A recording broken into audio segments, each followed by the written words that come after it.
Hey everybody, welcome to Jesus is My Girlfriend. My name's Annie. Jesus is not my girlfriend. However, there was a point in time in my life where he was. And here on this channel, I talk about that. Today, we're gonna be talking about queers. We love queers. Specifically, we're going to be talking about what queerness was like growing up in a Christian nationalist evangelical cult. I am a non-binary queer person, so I use they, them pronouns, and I date whoever I want to, regardless of their gender orientation. If you're cute, you're cute. And if you got a good personality, you got a good personality. Sometimes if you got that, you don't even have to be cute. The way that I learned about queerness was that it didn't actually really exist. In the community that I grew up in, being queer is not really a thing. It's more like an evil tactic of Satan to try to pull you into the den of iniquity, into the pit of hell, into the fiery chasm of doom. Actually, that might be the Lord of the Rings. It's Satan's tactic. To the evangelicals that I grew up with, there's a bunch of queer demons flying around, swooping down, whispering in your ears all these queer thoughts that are perverse and ugly and inhuman and wrong, and you should be shamed out of them. And there are so many queer kids feeling ashamed of who they are, and not really just ashamed, but you're being told that these thoughts are perverse. They're innately inhuman thoughts, and walking around feeling like you are perverse, it's not really going to set you up really well for life. Newsflash. Let's get into when the queerness began, when the sickness took hold of my heart and I started to turn away from the Lord. I'm gonna trigger myself a lot in this video. We gotta talk about it. It's important. Also, on a side note, if that's true that there are a bunch of queer demons flying around whispering queer thoughts into my ear, that sounds kind of hot. Like, I bet they're bicyclists and they wear Doc Martens and they have leg hair and they talk about anarchy. May I join your team? May I make more people queer? Oh wait, I already do. So my first queer thoughts, my first initiation of, wow, this is a feeling and I kind of like it and it's confusing, was when I watched Disney's animated Peter Pan. The way that that happened was I was watching Peter Pan as a very young child, probably around 4 or 5. There's a part at the beginning where Wendy comes to Neverland, she finds Mermaid Lagoon, and there's all these beautiful mermaids sitting around and they're like splashing her and pulling at her dress and trying to drown her.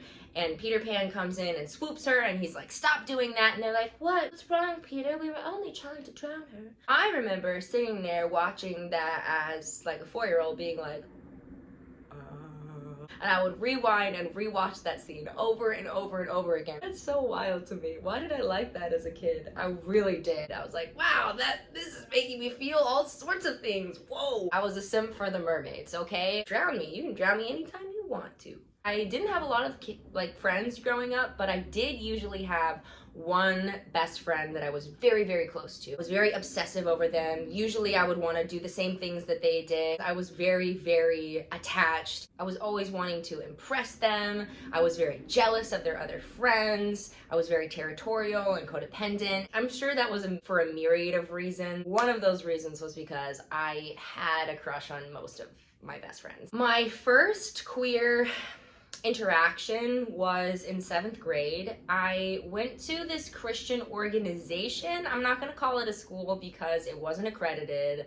The teachers were parents. There were less than 70 kids there between the ages of kindergarten all the way through high school. My class was made up of 6th, 7th, and 8th graders because they didn't have enough kids to fill one class. And the subjects were mostly propaganda, so it wasn't really a school, but they kind of called themselves a school, so we'll just go with it. I ended up hanging out with the high school girls at lunch. There was one table of us, because again, very few people there. I ended up getting invited to a sleepover. I was probably 13, almost 14, and the girl who invited me was, I think, 17. The girls that were going were probably 15, 16, 17. So we're at her house, and her parents go to bed, and she's like, let's watch the L Word. And I have no idea what the L Word is. And we watch it, and I'm like, holy shit, these are gay women making out with each other. And she has us dress up in these sexy outfits. She gives me a button-up white t-shirt and has me tie it so that it's really tight and showing a lot of skin. She's like, I'm so turned on. I just want to make out with Annie. And mind you, I haven't kissed anyone in my entire life yet. I have all this internalized homophobia on the inside, and this is the first time that I'm watching women make out with each other, and I'm feeling a certain type of way. Overwhelmed. Overwhelmed would be a great word for it. This older girl is saying she wants to make out with me, and it's very flattering, but I'm terrified. I'm also kind of repulsed because I have all of this internalized homophobia about myself and about other people. I equally want it and don't want it. All this tension, she keeps saying that she wants to make out, and finally I'm like, okay, we'll do it. Let's make out. We make out, and I didn't like it at all. I was totally wigged. I was like, wow, this is way too much for me. I don't remember what happened after that, but I woke up really early at like 6 in the morning and was like, Mom, can you take me home? I want to go. And she picked me up and she was like, what happened? And I was like, I don't know, nothing. I just want to go to bed. And I kept that secret with me for so long. It just sat with me like a rock in my stomach. I felt so ugly and weird and gross and like very unnatural. And this is a nuanced story because the girl that made out with me was 17 and I was 13 going on 14. I was the youngest girl there. My power in this situation is going to be minimal to none.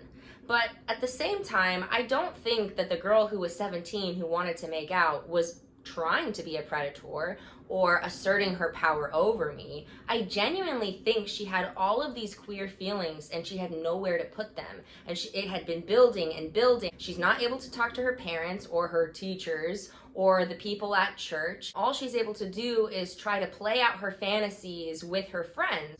So even though she was 17 and she was acting really inappropriately, she was a victim of her circumstances too. She was a victim of being othered and told she was dirty and unnatural. I don't condone that this situation was semi-non-consensual, but I also don't condone the environment that we lived in that created this situation. And I think if we both had adults in our lives who were telling us that we're okay, that we're lovable, that we're accepted for who we are, if we were taught about consent and communication and being able to explore your sexuality in a safe way with people around your same age, then this would not have happened, in my humble opinion. My second queer experience happened to be my second kiss in my entire life. And it was also with a femme, which I think is so funny that I was like, I'm obsessed with kissing other femmes, and yet what I'm telling people is I am not queer.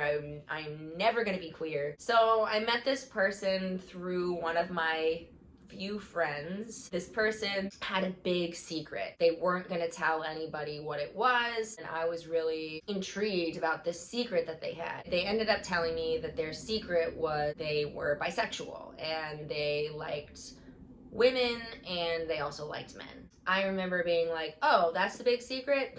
No big deal.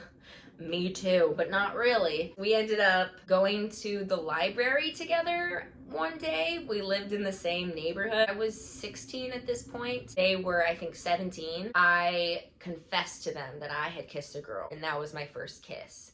And I wanted to find out if I was actually gay or not. And they were like, well, why don't we kiss? We can figure out if you're gay or not. And we had this back and forth, and then I was like, just kiss me. And then they kissed me. I was really shocked, and I was like, I didn't like it. I'm not gay, and no, this is bad. Poor little Annie. I felt shame about it. I'm sure they felt shame about it too. I was always trying to distance myself from the queerness. Like, I was always trying to justify why it was that I was kissing women, but didn't actually like women. And it doesn't really make sense, but anyways, that was how I was trying to handle it. I had such a tiny view of what queerness looked like. I'm sure I had a lot of really harmful beliefs that I feel really sad about, because not only was I hurting myself, but I was also hurting other people. After I graduated high school and started college, I was kind of considering myself maybe bi-curious. I was like, I'm probably 10% gay. And at the time I was still identifying as a woman, so I would have said I'm 10% a lesbian or whatever. And as I had more and more years between me and the cult, guess what happened? I got more gay. It would be like, I'm 20% gay, I'm 30% gay, I think it's 50-50, and now it's like, I think I like women more than I like men, and then it was like, I think I like non-binary people and trans people. And then it's just like, oh, we can like whoever we want. And now I date whoever I want, people can live their lives, and we can be gay and it's okay. Hooray! It's really sad looking back that I felt so shameful. Evangelicals, it only works for them to shame people, that they just hide how they feel and they repress it and they feel intense hatred for themselves. I know I did.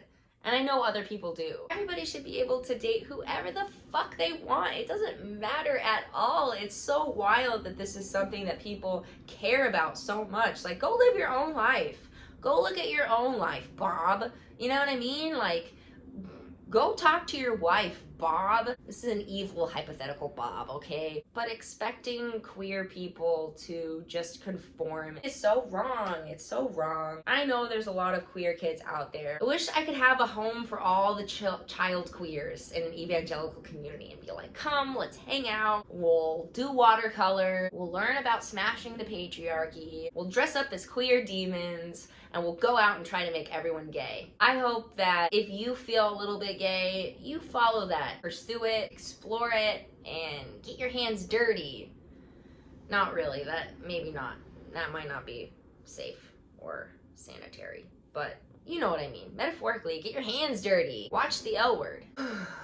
Thank you all for watching. It has been a wild ride, and hopefully we can build a community here where everybody feels accepted and welcomed and loved, because you are acceptable regardless of your gender orientation, your sexual preferences, or what your body looks like. Until next time, everyone, always remember to question everything, because if you don't, then things will stay the same, and what is the point to life in that? Okay, bye.